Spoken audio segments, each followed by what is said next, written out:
சின்ன குட்டி கதை. என்னுடைய அனுபவத்தை உங்கள் கூட ஒரு கதையாக நான் சொல்லிக்கலாம் அப்படின்னு நினைக்கிறேன். 10 நாளைக்கு முன்ன கூட நல்லா பேசக்கொள்ள இருந்த ஒருத்தவங்க 2022 வந்து கடன் வாங்கியிருந்தாங்க, பணம் வாங்கியிருந்தாங்க. நம்ம சாதாரண மக்கள் இல்லையா, குருவி சேர்க்குற மாதிரி கொஞ்சம் கொஞ்சமாக சேர்த்து ஒரு சீட்டு கட்டுவோம். அந்த மாதிரி அவங்கக்கிட்ட ஒரு ஃபண்டு போடுவோம். இந்த மாதிரி கிராமங்களில் நடக்கும்.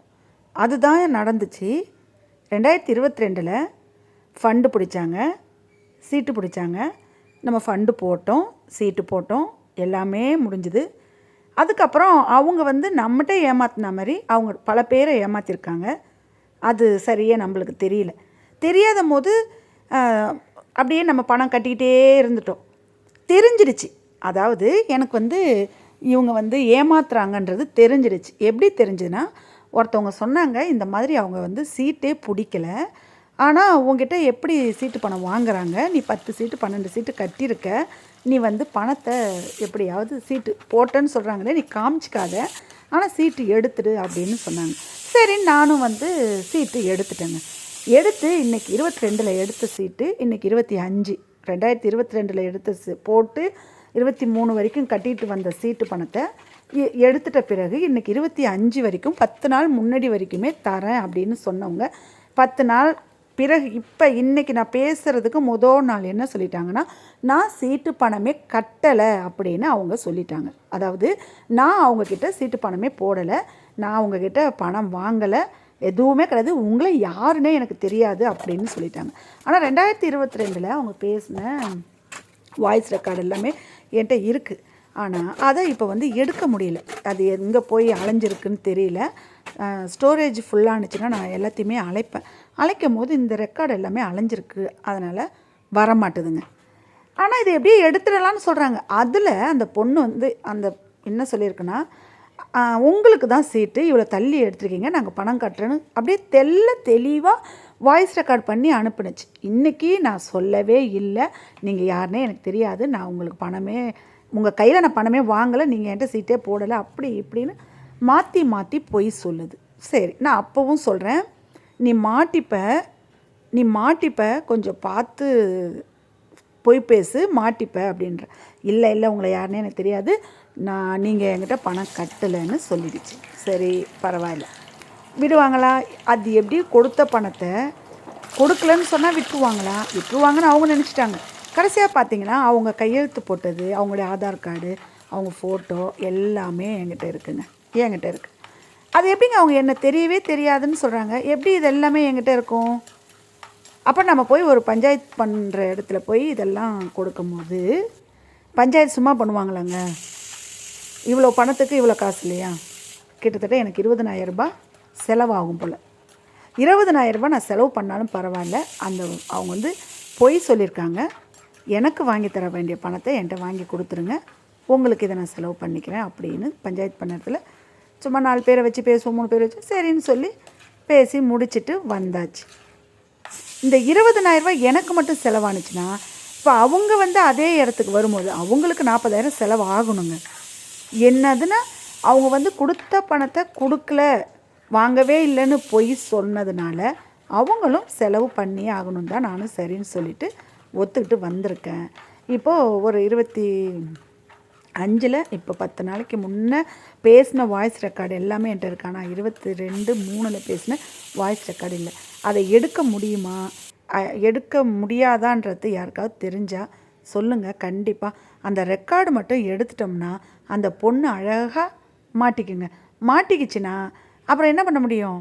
பஞ்சாயத்து பண்ணவங்க வேறு வழியில் அந்த பொண்ணை வந்து சொல்லி அதை வந்து இது பண்ணலாம் அப்படின்னு சொல்லி நாங்கள் வந்து பேசி முடிச்சு வச்சுட்டு வந்திருக்காங்க. இதுலேருந்து நான் உங்களுக்கு என்ன சொல்கிறேன்னா, இது நான் 10 நாளாக அனுபவிக்கிறது இல்லைங்க, கிட்டத்தட்ட ரொம்ப வருஷமாக அனுபவிச்சது. இது கடைசியாக இன்னும் இருக்காங்க, இது கடைசியாக.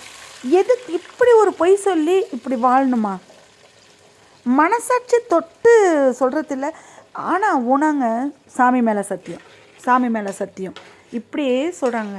நான் சொல்கிறேன், நீங்கள் பொய் சொல்கிறீங்க சொன்னாலுமே எங்கள் சாமி ஃபோட்டோவை பார்த்தாலும் அந்த சாமி ஃபோட்டோ மேலே சத்தியம் பண்ணிடுறாங்க. இல்லைங்க, நாங்கள் இவங்ககிட்ட வாங்கவே இல்லைன்னு எந்த இடத்துல நான் நின்று ஒருத்தவங்ககிட்ட பஞ்சாயத்து பேசுகிறேனோ அந்த இடத்துல ஒரு சாமி ஃபோட்டோ இருந்துச்சுன்னா சாமி ஃபோட்டோ மேலே வந்து சத்தியம் பண்ணிடுறாங்க. இதெல்லாம் ரொம்ப மனசு கஷ்டமாக இருக்குது. அவங்க சத்தியம் பண்ண உடனே எதிரில் இருக்கவங்க என்னமோ அவங்க சத்தியம் பண்ணுறது நல்லது, அவங்க பொய் சொல்லாதவங்கன்ற மாதிரி அவங்க வந்து பேசுகிறாங்க. யாருமே அக்கா, அண்ணன், தங்கச்சி, அம்மா அந்த மாதிரி ரொம்ப பேசினாலுமே இங்கே காசு விஷயத்தில் ரொம்ப கராராக இருக்கணுங்க. காசுனாலே கையெழுத்து போடணுங்க. நீங்கள் கொடுத்தாலும் சரி, நீங்கள் வாங்கினாலும் சரி, எந்த இடத்துல அவங்க எப்படி வந்து அவங்க கொடுக்குறாங்கன்றத எழுதி நீங்கள் அவங்கக்கிட்ட கையெழுத்து வாங்கினாதான், நம்ம கையெழுத்து போட்டு கொடுத்தாதான் ரெண்டுமே வந்து நியாயமாக இருக்குங்க. இந்த வாய்ஸ் ரெக்கார்டு நான் கொஞ்சம் ஏமாந்துட்டேங்க. இந்த ஃபோனில் வாட்ஸ்அப்பில் எல்லாம் பேசி அனுப்புதே, சரி இது அப்படியே இருக்கும் அப்படின்னு சொல்லி தாங்க நான் ஏமாந்துட்டேன். கடைசியாக பார்த்தீங்கன்னா அவங்க வந்து பேசி அனுப்புனதையே அனுப்பலைன்னு சொல்கிற அளவுக்கு போய் சொல்கிறாங்க. ஆனால் என்கிட்ட இருக்குது, ஆனால் எடுக்க முடியல. எப்படி இப்படியெல்லாம் வந்து ஏமாற்றுவாங்களான்ற புதுசாக சொல்கிறாங்க, அப்பட்டமாக சொல்கிறாங்கங்க. வாய்ஸ் ரெக்கார்டில் நான் உங்களுக்கு தான்க்கா இந்த சீட்டு நீங்கள் எடுத்துக்கங்கக்கா, கட்டுறேங்க்கான்னு இதே தீபாவளி வர சீசனில் நான் ஃபண்டு போட்டிருந்தவங்கக்கிட்ட அவங்களும் ஃபண்டு பிடிச்சிருந்தாங்க, சீட்டும் பிடிச்சிருந்தாங்க. நான் இந்த டைமில் தாங்க ஃபண்டுக்கும் இந்த சீட்டு காசெல்லாம் சேர்த்து எடுத்தால் நமக்கு ஏதோ ஒரு கடனை கொடுக்கலாம் அப்படின்னு நினச்சேன். எடுத்தால் கொடுக்கவே இல்லைங்க. கிட்டத்தட்ட இன்றைக்கி 3-4 வருஷம் ஆகிப்போச்சு. ஆனால் இன்றைக்கி 10 நாளைக்கு முன்னே சொல்லியாச்சு, இப்போ நடக்க இன்றைக்கி நாளும் சொல்லியாச்சு, நான் உங்களை பார்த்ததே இல்லை, பணமே நான் வாங்கலைன்னு சொல்லியாச்சுங்க. ஆனால் அவங்க ஒன்று மட்டும் யோசிக்கலை, கையெழுத்து போட்டது வந்து என்கிட்ட இருக்குன்னு அவங்க நினைக்கல. ஏன்னா அவங்க மறந்தாச்சு. அதே மாதிரி வாட்ஸ்அப்பில் பேசி அனுப்புனதையும் அவங்க மறந்தாச்சு. எடுத்து அவங்கக்கிட்ட காமிச்சோம்னா முகத்தை எங்கே கொண்டு வச்சுப்பாங்கன்னு தெரியலையே. இப்போ எடுக்க முடியலையே, நான் என்ன பண்ணுறது, எடுக்க முடியலையே.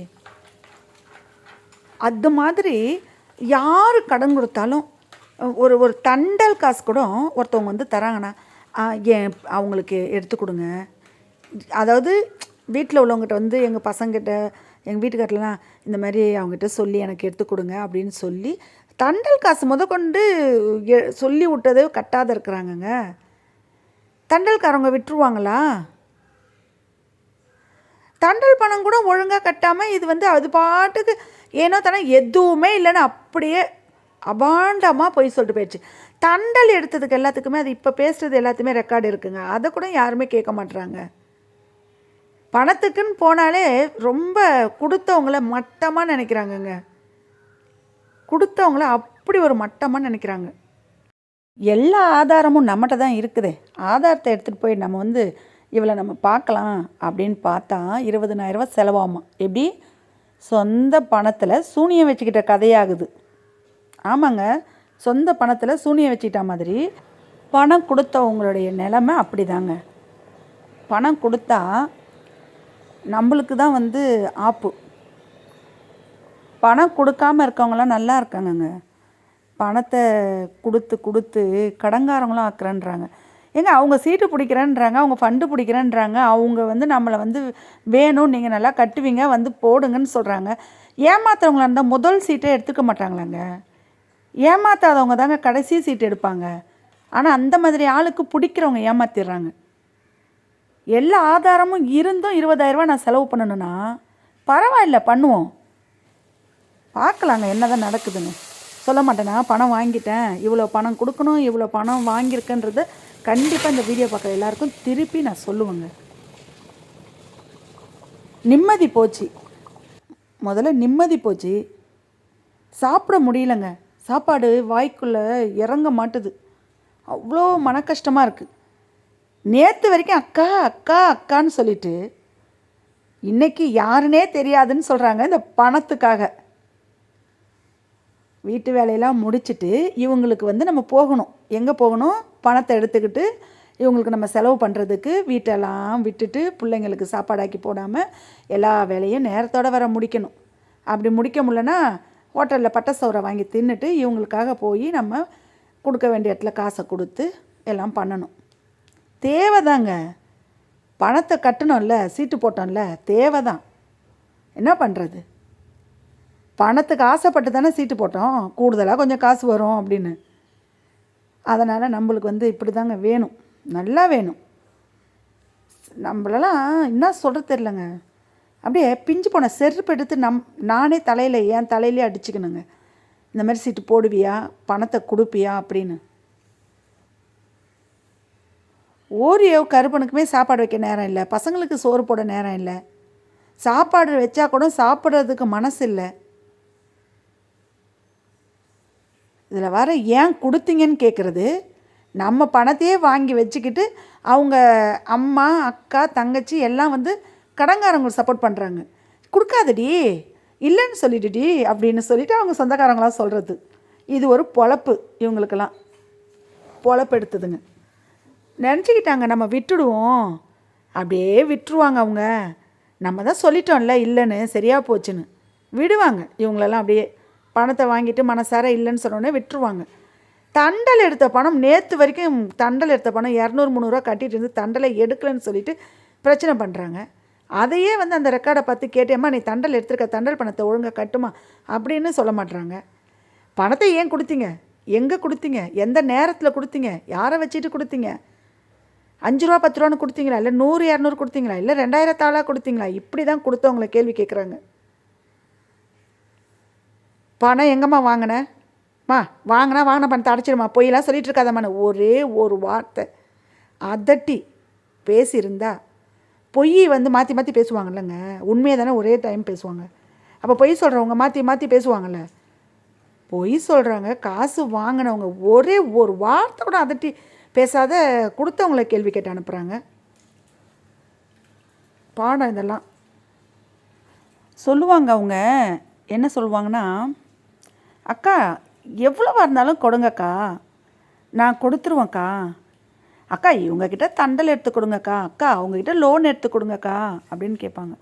கடைசியாக ராமம் போட்டாங்க பார்த்தீங்களா, ராமம். இதுவே நம்ம அவங்கக்கிட்ட அப்பப்போ கையெழுத்து வாங்கியிருந்தா, நம்ம பணம் கொடுக்கும் போதும் பணம் வாங்கும் போதும் கையெழுத்து வாங்கியிருந்தா இந்த 5-4 வருஷத்தில் இவங்க ஏமாற்ற முடியுமா? என்னத்துக்காக இப்படி ஒரு பொழப்பு நடத்திக்கிட்டு இருந்திருக்கிறா? நல்லா தாங்க இருக்காங்க, நல்லா இருக்கிறா, ஆனால் பணத்தை ஏமாற்றிட்டா. விட்டுருவாங்களாம் பணத்தை, நல்லா விடுவாங்களே. 20,000 செலவானாலும் பரவாயில்ல, உன்னை நான் வந்து உங்ககிட்ட உள்ள பணத்தை நான் வாங்கியே தீருவேன், அது உழைச்ச பணம், உங்ககிட்ட விட்டவே மாட்டேன். நான் எந்த பஞ்சாயத்து எந்த இடமா இருந்தாலும் நான் பேசி காசு செலவானாலும் என்னுடைய பணத்தை என்கிட்ட நீங்கள் கொடுத்துருங்க. நேற்று வரைக்கும் நீ பொய் சொல்லிக்கிட்டு நல்லா இவகிட்ட நான் கொஞ்சம் ஏமாந்துட்டேங்க. இவளுக்கு நான் பஞ்சாயத்து சொல்லும் போது உண்மையான பணத்தை சொன்னேன்ல, அதுதான் நான் தப்பு பண்ணியிருக்கேன்னு நினைக்கிறேன். ஏன்னா இவ வந்து வாங்கவே இல்லைன்னு சொல்லுவான்னு நான் எதிர்பார்க்கவே இல்லைங்க. பஞ்சாயத்து பண்ணுற இடத்துல நான் இவங்களை பார்க்கவே இல்லை, இவங்ககிட்ட நான் பணமே வாங்கலை. அது வேறு அவங்க வீட்டுக்காரர் மனமேற பக்கத்துலேயே நிற்கிறாருங்க. அவங்க வீட்டுக்காரர் மனமேற பக்கத்துலேயே நிற்கிறாரு. அவங்க புருஷன் சொல்ல பொண்டாட்டி சொல்கிறா, புருஷங்காரன் சொல்கிறான் இல்லைன்னு சொல்லுன்னு, அவள் சொல்கிறா கேட்டுக்கோங்க. 2 பேரும் சேர்ந்து ஏமாற்றிருக்காங்க, சேர்ந்து. அது அவங்க அம்மாவுமே சொல்லுன்னு சொல்லி பணமும் சீட்டு பணம் கட்டும் போது அவங்க அம்மாவுக்கும் தெரியும், அவங்க வீட்டுக்காருக்கும் தெரியும், இந்த பொண்ணு தான் பிடிச்சது, இந்த பொண்ணுக்கிட்ட தான் நான் கட்டினேன். அந்த பொண்ணு சொல்லுது, அவள் எழுதி வச்சுருந்ததை அவள் எனக்கு ஃபோட்டோ எடுத்து அனுப்புனாலாம், அதை வந்து நான் அப்படியே ஒரே நாள்லேயே உட்காந்து எழுதி எடுத்துகிட்டு வந்தேன். எப்படி கதை ஜோடிக்கிறாங்க பாருங்கள். ஒரு டைரியை பார்த்தா நான் 22 டைரி வச்சுருக்கேன், அதாவது 2022 டைரி. அந்த டைரியில் நான் எழுதியிருக்கிறேன், ஒரு மாதமும் எழுதியிருக்கேன். பேப்பர் வந்து பழசாக இருக்குது, பேனாவை எழுதின எழுத்து பழசாக இருக்குது, நோட்டு கசங்கி இருக்குது, அதில் பல கணக்கு இருக்குது.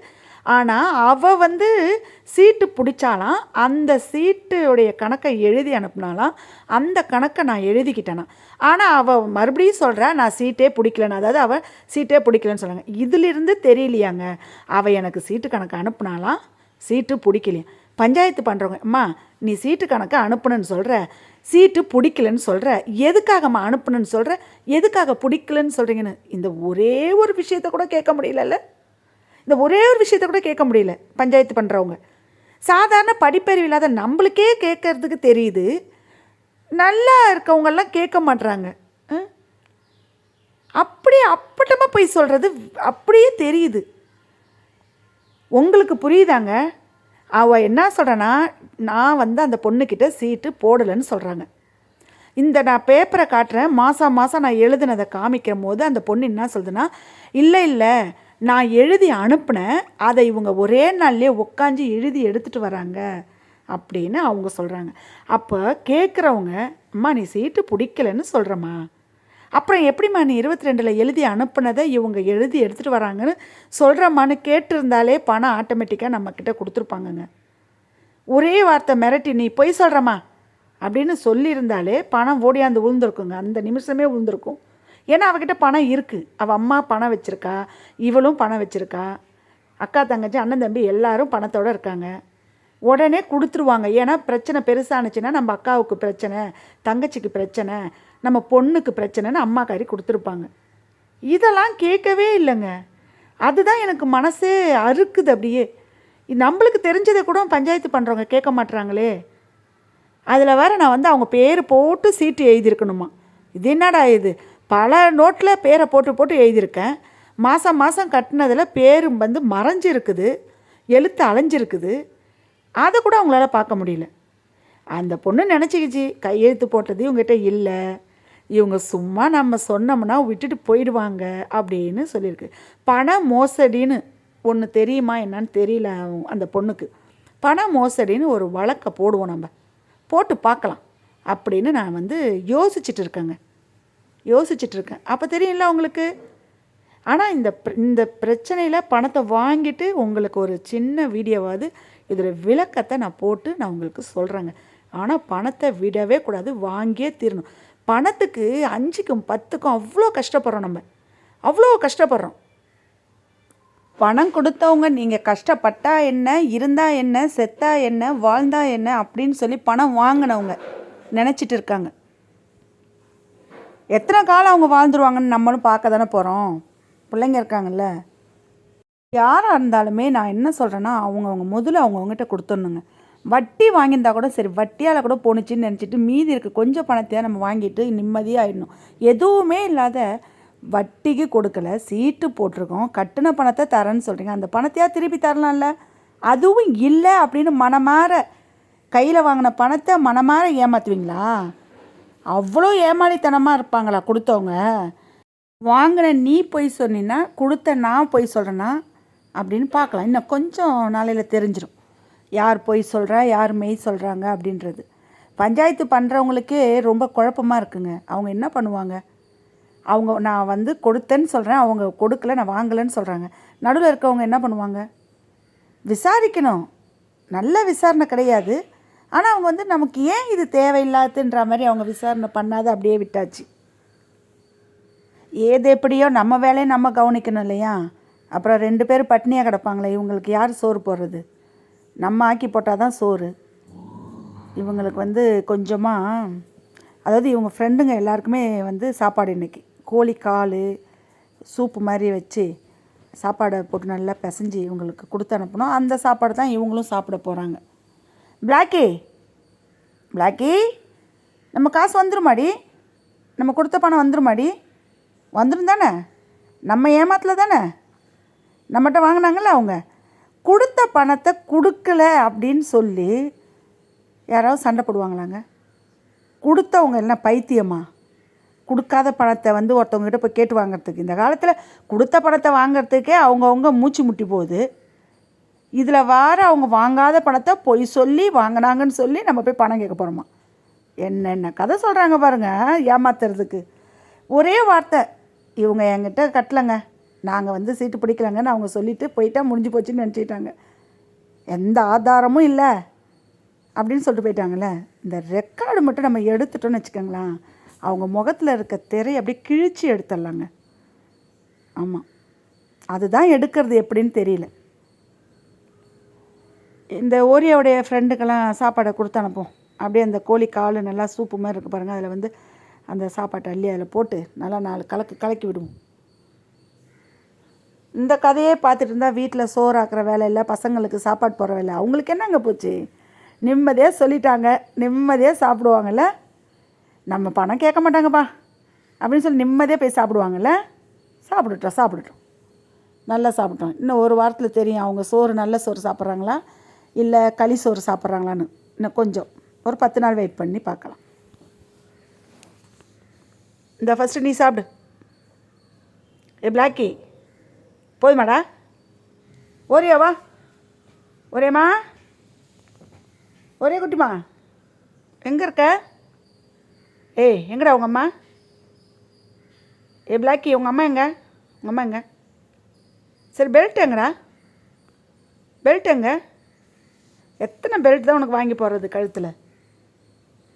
ஓரியோ, வாடாம்மா, சாப்பிடுவா. பிளாக்கி சாப்பிட்றான் பாரு. வீடியோ முதல்ல சொன்ன மாதிரிங்க, யாருமே பணம் கட்டியிருக்கீங்க சீட்டு பணம்னா, சீட்டு பிடிக்கிறவங்ககிட்ட 10 பேர் யாருன்னு தெரிஞ்சுக்கோங்க. 10 பேர் ஃபோன் நம்பரை வாங்கி வச்சுக்கோங்க. அதே மாதிரி 10 பேர் யார் யார் எடுத்திருக்கான்னு தெரிஞ்சுக்கோங்க. ஒரு 10 பேரில் ஒரு 5 பேரையாவது தெரிஞ்சு வச்சுக்கோங்க. யாரும் வந்து சாட்சி சொல்ல போகிறது கிடையாது, இருந்தாலும் தெரிஞ்சு வச்சுக்கோங்க.